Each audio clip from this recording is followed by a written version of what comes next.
મિત્રો, શું તમને ક્યારે એવું લાગે છે, તમે ગમે તેટલું સારું કરવાનો પ્રયાસ કરો, ખરાબ વસ્તુઓ હંમેશા તમારી સાથે થાય છે? સારા કાર્યો માટે કોઈ પુરસ્કાર નથી, તેના બદલે લોકો તમને દોષ આપવા લાગે છે. મિત્રો, તમે તેમની સાથે ગમે તેટલું સારું કરવાનો પ્રયાસ કર્યો હોય તો પણ ભગવાન વિષ્ણુએ નારદજીને જવાબ આપ્યો છે. મિત્રો, એકવાર ભગવાન વિષ્ણુ વૈકુંઠ લોકમાં બેઠા હોય છે, ત્યારે નારદજી નારાયણ નારાયણનો જાપ કરતા કરતા વૈકુંઠ લોકમાં પહોંચે છે. ભગવાન વિષ્ણુ તેમના ભક્ત નારદને જોઈને પ્રસન્ન થાય છે અને કહે છે, હે વત્સ, આજે તમે ચોક્કસ કોઈ મહત્વપૂર્ણ સમાચાર લઈને આવ્યા છો. નારદજી કહે છે, હે ભગવાન, તમે સર્વજ્ઞ છો, તમારાથી શું છુપાયેલું છે, તમે પહેલાથી જ બધું જાણો છો. ફક્ત અમે જ ખબર હું તને શું સમાચાર આપું. ભગવાન વિષ્ણુ કહે, હે વત્સ, તો પછી તું આટલી ઝડપથી કેમ આવ્યો? નારદજી કહે, હે ભગવાન, તમે બધું જાણો છો અને હું જે માટે આવ્યો છું તેનું કારણ પણ તમે જાણો છો, પણ તેમ છતાં હું કહેવાનો પ્રયત્ન કરું છું. તમે, હે ભગવાન, હું તમારી પાસે એ જાણવા આવ્યો છું કે સારા કાર્યો કર્યા પછી પણ લોકો કેમ નાખુશ રહે છે. મેં પૃથ્વી પર ફર્યો છે અને મેં ઘણા એવા લોકોને જોયા છે જે સારા કાર્યો કર્યા પછી પણ દુઃખી રહે છે, પરંતુ તમે કહ્યું છે કે સારા કાર્યોનું સારું પરિણામ મળે છે, તો તે લોકોના જીવનમાં સારી વસ્તુઓ હોવી જોઈએ. આપણે શા માટે દુઃખી છીએ, તે એક છે. નારદની વાત સાંભળીને ભગવાન વિષ્ણુ હસવા માંડે છે અને કહે છે, હે વત્સ, તે આજે ખૂબ જ મહત્વનો પ્રશ્ન પૂછ્યો છે અને મને એ પણ ખબર છે કે તારા મનમાં આ પ્રશ્ન કેમ ઊભો થયો છે. હા, હું ચોક્કસપણે આ શંકાનું નિવારણ કરીશ. તમારા આ પ્રશ્નનો જવાબ આપતા પહેલા હું તમને એક વાર્તા કહું. જો તમે આ વાર્તા ધ્યાનથી સાંભળશો તો તમને તમારા બધા પ્રશ્નોના જવાબ મળી જશે.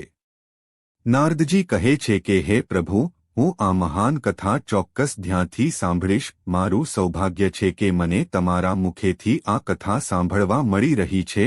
ત્યારે ભગવાન વિષ્ણુ નારદજીને વાર્તા સંભળાવવાનું શરૂ કરે છે. હે પુત્ર, એક સમય મધ્ય દેશમાં એક ખૂબ જ સુંદર શહેર હતું અને તે શહેરમાં એક ખેડૂત રહેતો હતો. ખેડૂત પાસે ઘણી ગાયો, બળદ અને ઘણી જમીન હતી. ખેડૂત રોજ ખેતરોમાં કામ કરીને પોતાના પરિવારનું ભરણપોષણ કરતો હતો. તે ખેડૂત પાસે કોઈ વસ્તુની કમી નહોતી. તેના ઘરમાં પૈસા અને અનાજ સહિત બધું હતું. તે ખેડૂતને 3 બાળકો પણ હતા જેમને તે ખૂબ પ્રેમ કરતો હતો. ખેડૂતે તેના બાળકો માટે ખૂબ પૈસા અને મિલકત બચાવી હતી જેથી તેમને ક્યારેય દુઃખ ન વેઠવું પડે. ખેડૂત તેના પુત્રોને ખૂબ પ્રેમ કરતો હતો. તે હંમેશા તેમની સંભાળ રાખતો હતો. તે તેના પુત્રોને જે માંગતો હતો તે આપતો હતો. વાંચો કે લખો, તેને જે જોઈએ તે કર્યું. પછી જ્યારે તેઓ યુવાન થયા ત્યારે તેણે 3 છોકરાઓના લગ્ન કરાવી દીધા, પરંતુ ખેડૂતે તેના પુત્રોને ક્યારે કોઈ કામ કરવા દીધું નહીં. ખેડૂતને હંમેશા એ વાતનો ડર રહેતો હતો કે જો તેના પુત્રો ખેતરમાં કામ કરશે તો તેઓ બીમાર પડી જશે. જો તેના પુત્રો બહાર કામ કરશે તો તેમને નુકસાન ભોગવવું પડશે. તેથી જ ખેડૂત તેના પુત્રોને કોઈ કામ કરવા દેતો ન હતો. ખેડૂત હંમેશા તેના પુત્રોની સંભાળ રાખતો અને તમામ કામ એકલા જ કરતો હતો. તેણે ક્યારેય તેના પુત્રોને કોઈ કામ કરવા માટે કહ્યું ન હતું. તેને લાગ્યું કે જો તે તેના પુત્રોને કોઈ કામ કરવા કહેશે તો તેઓ દુઃખી થઈ જશે અને તેને છોડી જશે. કારણ કે ખેડૂતે તેના પુત્રોને બાળપણથી જ ખૂબ લાડથી ઉછેર્યા હતા. તે હંમેશા તેમના કલ્યાણ વિશે વિચારતો હતો. તેને તેના બાળકો માટે પ્રેમ હતો, પરંતુ ખેડૂતને ખબર ન હતી કે તે કઈ મોટી ભૂલ કરી રહ્યો છે. તેણે વિચાર્યું કે જો તેના બાળકો કામ કરશે તો તે બધા બીમાર થઈ જશે અને મૃત્યુ પામશે. ડરને કારણે તે ક્યારેય નહોતું પોતાના પુત્રોને કોઈ પણ કામ કરવા દેતા અને તમામ કામ એકલા જ કરતા. ખેડૂતના લાડથી તેના ત્રણેય પુત્રોને હવે જરૂર હતી અને તેઓને કોઈ કામ કેવી રીતે કરવું તે આવડતું ન હતું અને લોકો સાથે કેવી રીતે વર્તવું તેનું કોઈ વ્યવહારુ જ્ઞાન ન હતું. ઘરમાં બધું જ સહેલાઈથી મળી રહેતું હતું, તેથી બહારની દુનિયા વિશે તેઓ બહુ જાણતા ન હતા. હવે ખેડૂત વૃદ્ધ થવા લાગ્યો હતો અને તેને તેના બાળકોની ચિંતા હતી કે તેના મૃત્યુ પછી તેના પુત્રો કેવી રીતે જીવશે, તેમને ખેતરોમાં કામ કરવું પડશે કે કેમ. આ ચિંતાથી આ ખેડૂત હંમેશા દુઃખી રહેતો હતો. હવે વૃદ્ધાવસ્થામાં ખેડૂત કામ કરી શકતો ન હતો, જેના કારણે પરિવારની આવક ઓછી થવા લાગી હતી. તેના 3 પુત્રોનો પરિવાર પણ મોટો થયો, તેમને પણ પુત્રપુત્રીઓ હતા. હવે આટલા મોટા પરિવારને સંભાળવા માટે વધુ પૈસા અને અનાજની જરૂર હતી પણ ખેડૂત આ બધું એકલો કરી શકતો ન હતો, જેના કારણે તેના પુત્રો પણ તેને નફરત કરવા લાગ્યા. તે પુત્રોએ બધો દોષ પિતા પર નાખવાનું શરૂ કર્યું. તે ખેડૂતના પુત્રોએ શરૂઆત કરી. તેમના પિતા પર ખૂબ ગુસ્સો આવ્યો. તેઓ વિચારવા લાગ્યા કે અમારા પિતાએ અમારા માટે કંઈ કર્યું નથી, તેમણે આખી જિંદગી કામ કર્યા પછી અમારા માટે કંઈ જ છોડ્યું નથી. જો આપણે બધું કમાવ્યા પછી ઘણા પૈસા બચાવ્યા હોત તો આપણે આખી જિંદગી આરામથી બેસીને ખાઈ શક્યા હોત, પરંતુ આપણા પિતાએ આપણા માટે કંઈ કર્યું નથી. ભગવાન વિષ્ણુ કહે છે, નારદ જુઓ, તે ખેડૂતે ત્યારથી તેના પુત્રોને સારી સલાહ આપી હતી. બાળપણ.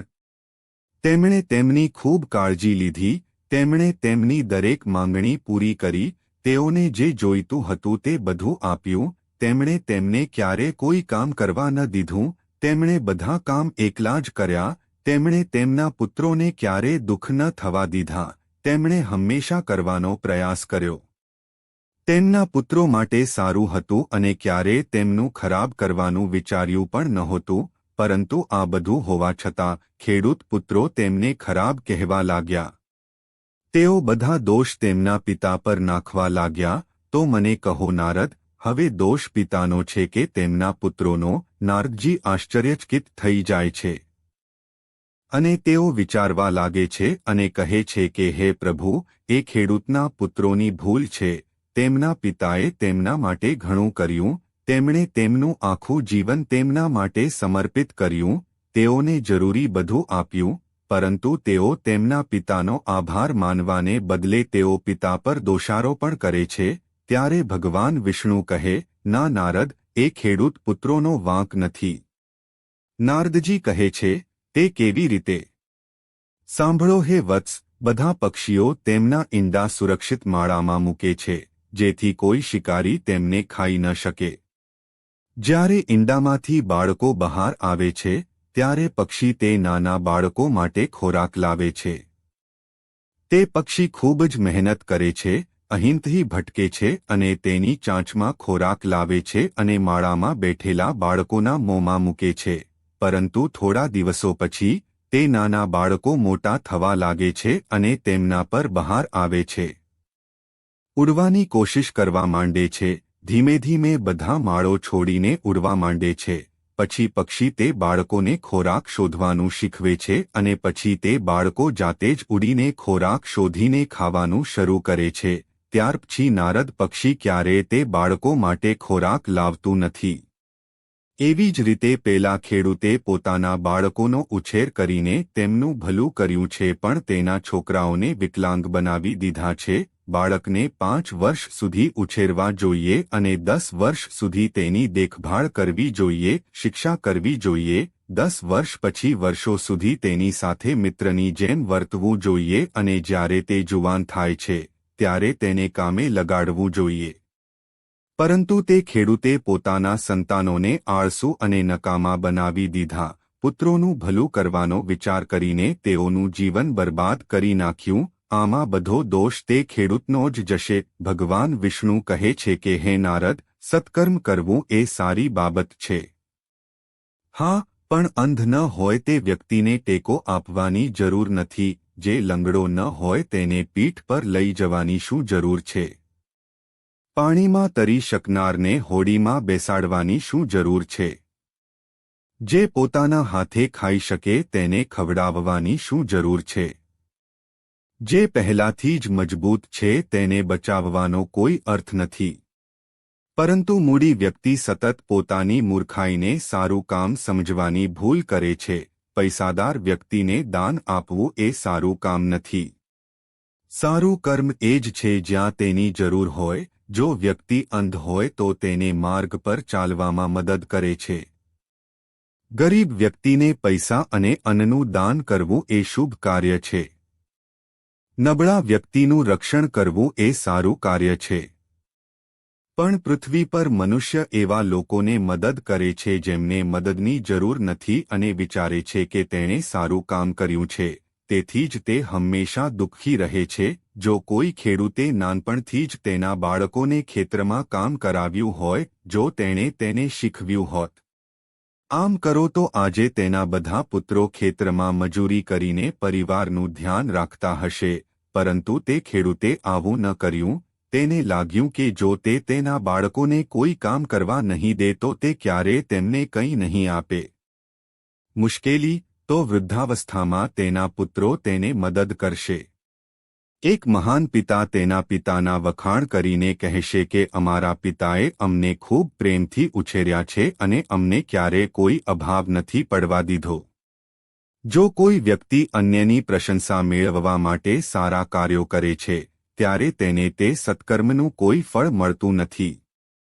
સારા કાર્યો ફક્ત નિસ્વાર્થપણે કરવા જોઈએ અને તેના બદલામાં કોઈની અપેક્ષા રાખવી જોઈએ નહીં. હે નારદ, શારીરિક જીવો માટે પ્રયત્ન એ જ કાર્ય છે. પ્રયત્ન કરવો જોઈએ. ઉપવાસ માટે પણ એક નિશ્ચિત સમય મર્યાદા છે. વ્યક્તિએ તેટલા સમય સુધી ઉપવાસ કરવો જોઈએ, તો જ વ્યક્તિને ઉપવાસનું પરિણામ મળે છે. ઉપવાસનો સમય પૂરો થયા પછી ઉપવાસ કરવાથી કોઈ ફાયદો થતો નથી. એકાદશીનું વ્રત માત્ર એકાદશીના દિવસે જ રાખવામાં આવે છે અને અન્ય દિવસોમાં કરવામાં આવતું નથી. તેવી જ રીતે જેમ ભૂખ્યા માણસને સત્કર્મ કરવા માટે સમય મર્યાદા હોય છે, તેનું પેટ ભરાય ત્યાં સુધી ખવડાવવું, તેને માત્ર ખોરાક જ ખવડાવી શકાય, પરંતુ પેટ ભર્યા પછી તેને ખોરાક આપવાથી તે નકામું થઈ જશે. એટલા માટે વ્યક્તિએ જરૂર હોય તેટલી જ મદદ કરવી જોઈએ. એ સારું કર્મ છે. તરસ્યા માણસને તેની તરસ હિપાય ત્યાં સુધી જ પાણી આપવું જોઈએ. એકવાર તરસ હિપાઈ જાય પછી તેને પાણી આપી શકાતું નથી. તેમજ જ્યારે આપણે કોઈની મદદ કરીએ છીએ ત્યારે તેની જરૂર હોય તેટલી જ મદદ કરવી જોઈએ. તેનાથી વધુ મદદ કરવાથી મદદ મળશે. નકામું હોવું. જો કોઈ વ્યક્તિ કોઈ એવી વ્યક્તિને મદદ કરે છે જેને મદદની જરૂર નથી, તો તે વ્યક્તિનો સ્વાર્થ તેમાં છુપાયેલો છે. લોકો અન્ય લોકોને ખૂબ મદદ કરે છે. જ્યારે તેમને જરૂર ન હોય ત્યારે પણ તેઓ તેમને મદદ કરે છે અને પછી બદલામાં તેમની પાસેથી મદદની અપેક્ષા રાખીએ, જેના કારણે તેમના દ્વારા કરવામાં આવેલ સત્કર્મોના તમામ પરિણામો વ્યર્થ જાય છે. ત્યારે નારદજીને બધું સમજાય છે અને તેઓ કહેવા લાગ્યા કે હે પ્રભુ, તમે ધન્ય છો. સત્કર્મ અને તેના ફળ વિશે આપે આપેલું મહત્વનું જ્ઞાન સમગ્ર માનવજાતના કલ્યાણ માટે ખૂબ જ ઉપયોગી છે. તો મિત્રો, ભગવાન વિષ્ણુએ આ રીતે સમજાવ્યું છે. નારદજીને સત્કર્મનો અર્થ. તમને આ વાર્તા કેવી લાગી? કોમેન્ટ કરીને અમને જણાવો.